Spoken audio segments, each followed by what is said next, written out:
Allez-y. Okay. Monsieur le chef de cellule, coordination de la nutrition, monsieur les directeurs du ministère de la Santé et du Développement social, monsieur les représentants des directions régionales de la santé, chers collègues de PDU, mesdames, messieurs, encore une fois, bonjour. Nous voulions vous souhaiter la bienvenue pour cet atelier de restitution de l'étude de nutrition. On va vous donner les détails tout à l'heure. C'est une étude qui a été menée dans le cadre du programme de développement d'urgence, comme l'a dit mon collègue Ousmane, et qui a été coordonnée par l'Humanité et Inclusion, plus précisément par la cellule Interconsortium Mali-Mauritanie. Donc c'est une étude importante qui a été initiée pour identifier les boulots d'étranglement à la prise en charge des enfants de 0 à 5 ans. Donc, comme vous le connaissez, vous êtes du domaine, vous savez que c'est un secteur très sensible pour nos familles, pour le pays et pour le ministère de la Santé et du Développement social.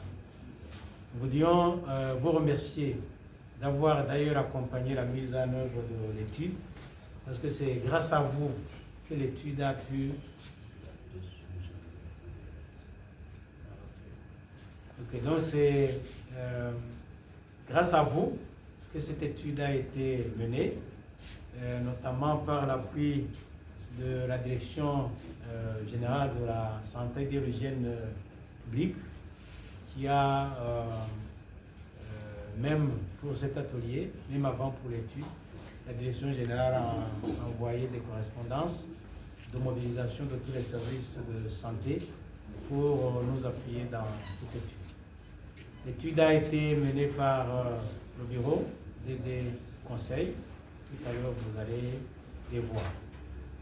Donc, c'est un mot de bienvenue au nom du DP de Humanité et Inclusion. Soyez tous les bienvenus à cet atelier. Nous pensons que nous allons faire un travail très important et pour que cette étude, l'objectif aussi, c'est que cette étude soit diffusée et que les résultats ne restent pas dans un tiroir ou sur un bureau. Monsieur le chef de cellule, merci beaucoup aussi pour votre soutien. Merci. Donc, merci beaucoup. Bienvenue encore une fois. On peut l'applaudir au moins.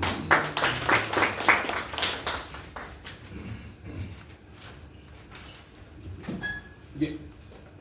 D'abord, au nom de Madame la ministre de la Santé et du Développement social, au nom du directeur général de la santé et du développement, au nom de tout protocole confondu, en vous rend grâce, tout protocole offert. Je pense fondamentalement vous remercier parce que le Mali fait partie des 4 pays en Afrique soumis à des crises prolongées. Et j'aimerais attirer, féliciter, congratuler les services techniques de ces pays qui ont pu maintenir, même si ce n'est pas ce que nous souhaitons, mais à des niveaux acceptables, la prévalence de toutes les formes de malnutrition. Qu'ils en soient félicités, qu'ils en soient remerciés. On doit les congratuler.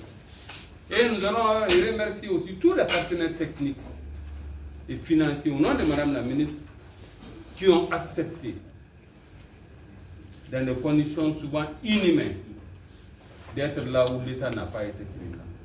Qu'ils en soient félicités. Tous ces braves dames et messieurs de l'humanitaire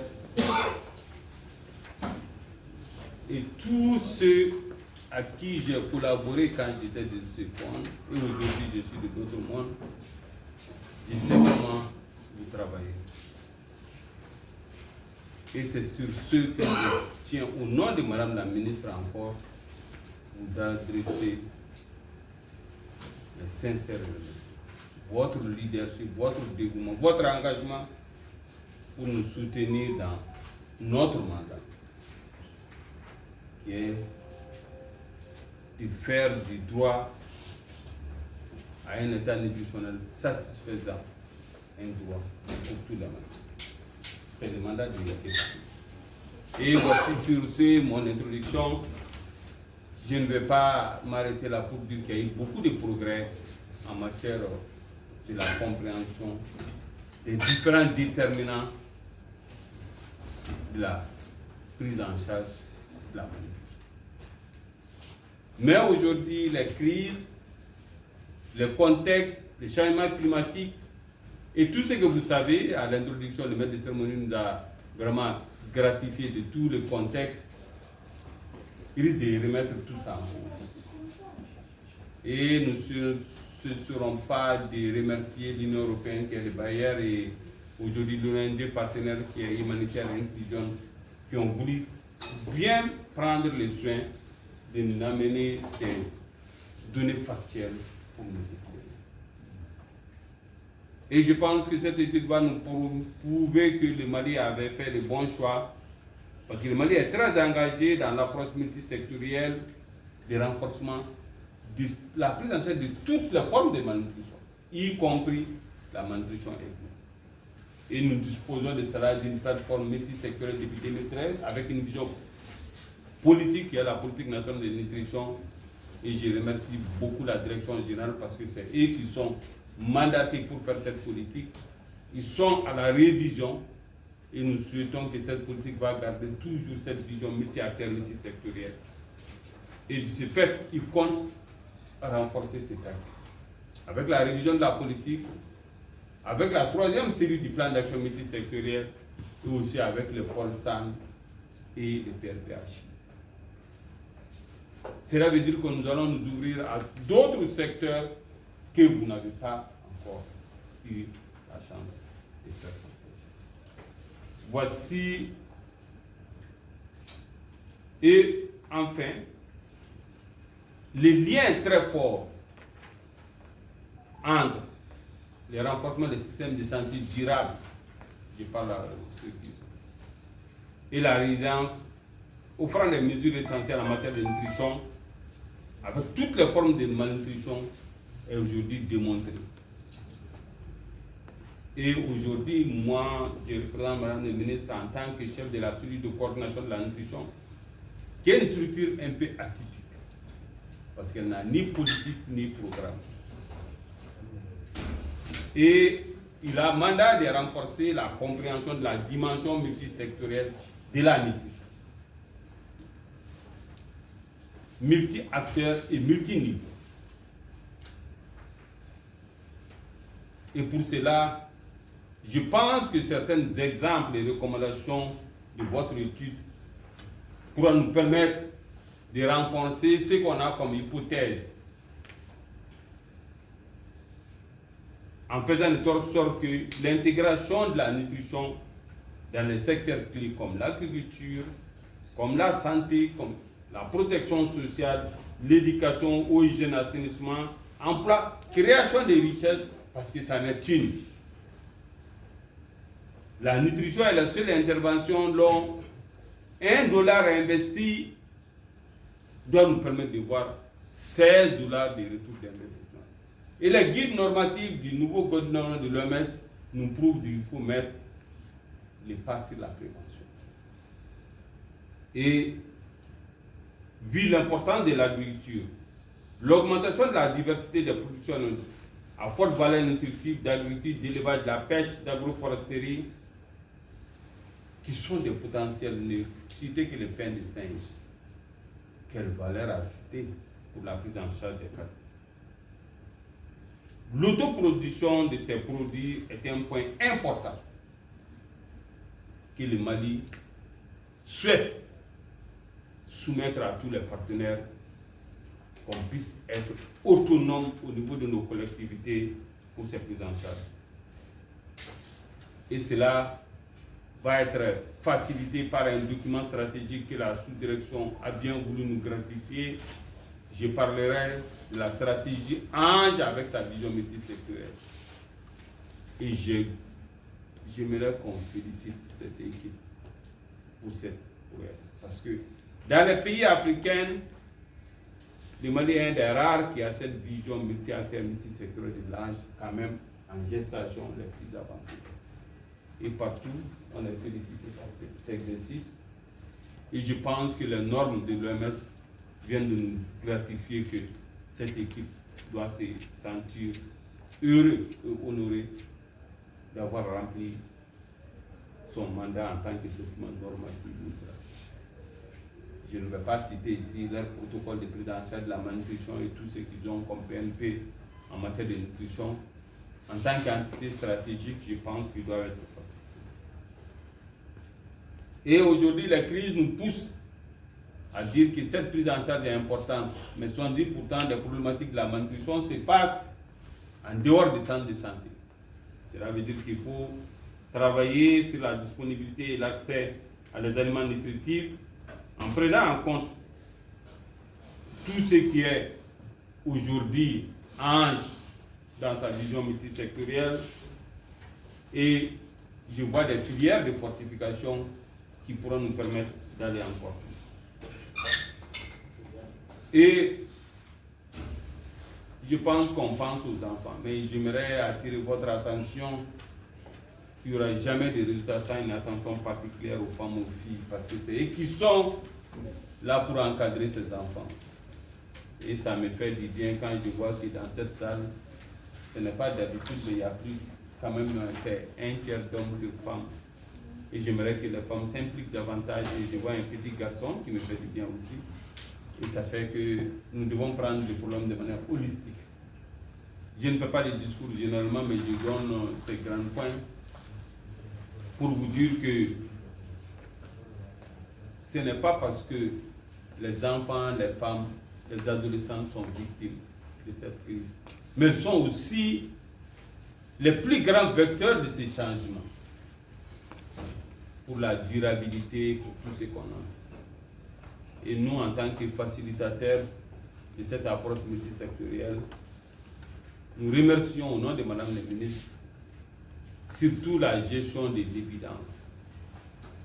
Parce que les ressources commencent à être rares, on a besoin de dividendes pour prendre des décisions rationnelles. Et nous vous remercions. Et enfin, je ne peux pas quitter ici sans, au nom de Madame la ministre, féliciter des grands messieurs, des grandes dames de l'humanitaire, des grands messieurs, des grandes dames du développement que vous êtes, des grands messieurs, des grandes dames de la résilience. Et cela nous impose aujourd'hui la démarche du triple nexus. On n'a pas le choix.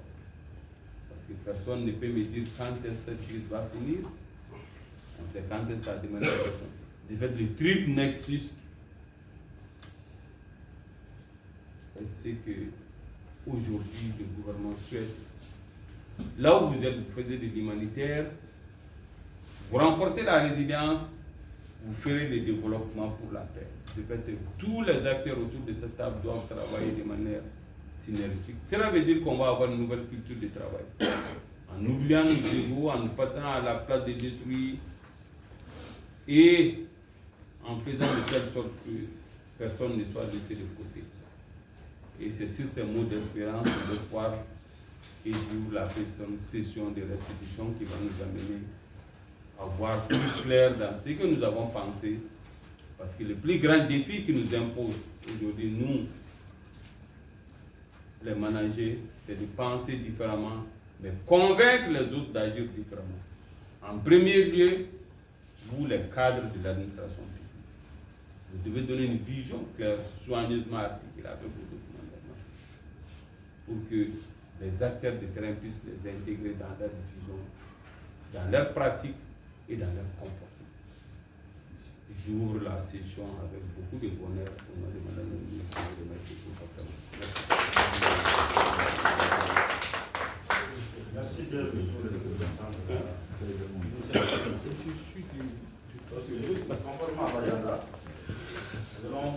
que Ashira humanité intelligent, projet même bien nous avons pour PDI, programme de développement d'intelligence, ni on s'attend à faire pour l'Union européenne.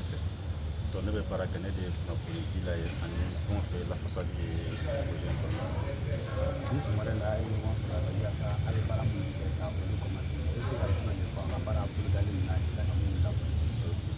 Manye para menu boloda sanani projet de kunu projet ba kunjoro la diwati na so sanani kono na anye para chaman chaman ke mali kono kergene mali kono fe bolo fe keda babe rom na fa mufti mara gaw mara tamak mara wata se Mauritanie fando ma ko ko fasala kuni para bo kono para entule tadi ke keda be rom na fo kalau kau desa berumur, ali kita yang membawa usia la, kita berumur la, kami tidak dulu mah. Kelas ulah dan fena hali kita panen kau fer, kasi ka doku ire, donc pakai mara bola, jaga mara bola, kasi kau jago semua. Ani kamu so franya ngam ke ulu nama puma pan kredit, ani para caman ke mari fan ro caman, donc sama ni kau nana, kalau mau ire air punya nama caman sorala, ali projet talen kau kasi ka caman ku yɛrɛ donc an b'o kuncɛ yɔrɔ bila bi. Baara o baara n'i y'a kɛ i bɛ taa sɔrɔ nɔgɔya b'a la gɛlɛya b'a la a ka baara in lawale se ka gɛlɛya kɛmɛ caman. wa i y'a fɔ cogo min na baara la gɛlɛya tan tɛ gɛlɛya caman sɔrɔla la parce que n'i ye Mali yɛrɛ kɔnɔna lajɛ bi an bɛɛ b'aw kalama kɛra yɔrɔ caman fɛ yɔrɔ dɔw bɛ yen a ka d'an ye an ka taa mais an tɛ se ka taa donc an ye fɛɛrɛ wɛrɛw de sɔrɔ o la dugulamɔgɔ minnu b'o dugu ninnu na u bɛ sigiyɔrɔ kelen na an bɛ tila an ka baaraw dɔw caman na gɛlɛya caman sɔrɔ la. Kala sabu an ka mɔgɔ dɔw yɛrɛ gɛlɛya sɔrɔ a la dɔw enlevera dɔw enlevera dɔw yɛrɛ wa kelen min tora la an bɛ se ka fɔ Ala ka hinɛ tigi la o bɛɛ kɛra a la Mauritanie fan fana yɔrɔ ka jan mais gɛlɛyaba de bɛ yen n'a ta bɛ an bɛ taa fo Fasala yɛrɛ nɔfɛ ta i n'a fɔ ni b'a kunna ko an ka taa Kidali n'a ta bɛ an ye baara caman kɛ o yɔrɔ o gɛlɛyaw bɛ sɔrɔ a la kosɛbɛ mais n'a ta bɛ baara kɛ. A ko projet in y'a se ka kuncɛyɔrɔ la yala projet a bɛna lafiya. Ouais, projet in la ko a bɛna lakura hali n'a mana ni nin tɔgɔ in ye parce que caman wulikajɔ caman kɛra Mali gouvernement yɛrɛ service technique ninnu yɛrɛ ye dabila an ka waribɔbagaw ye k'a fɔ k'u ye baara minɛ baara in ɲɛna nka a bɛ ka bila a bɛna ɲɔngɔri waati min na nin t'a ɲɔngɔri waati san 4 baara de kɛra waati min na mɔgɔw bɛ k'u fasa dɔn baara ma o kɛra projet fantɔla ye donc u ye wulita kɛ an ka partenaire ma n'o ye Union européenne je pense que u y'a mɛn u ka fɛɛrɛw bɛ ka bila sen kan walasa projet ka se ka na hali an ye baara in bila yɔrɔ min na walasa projet dɔ ka na a nɔgɔni na ka tɛmɛ nin baara in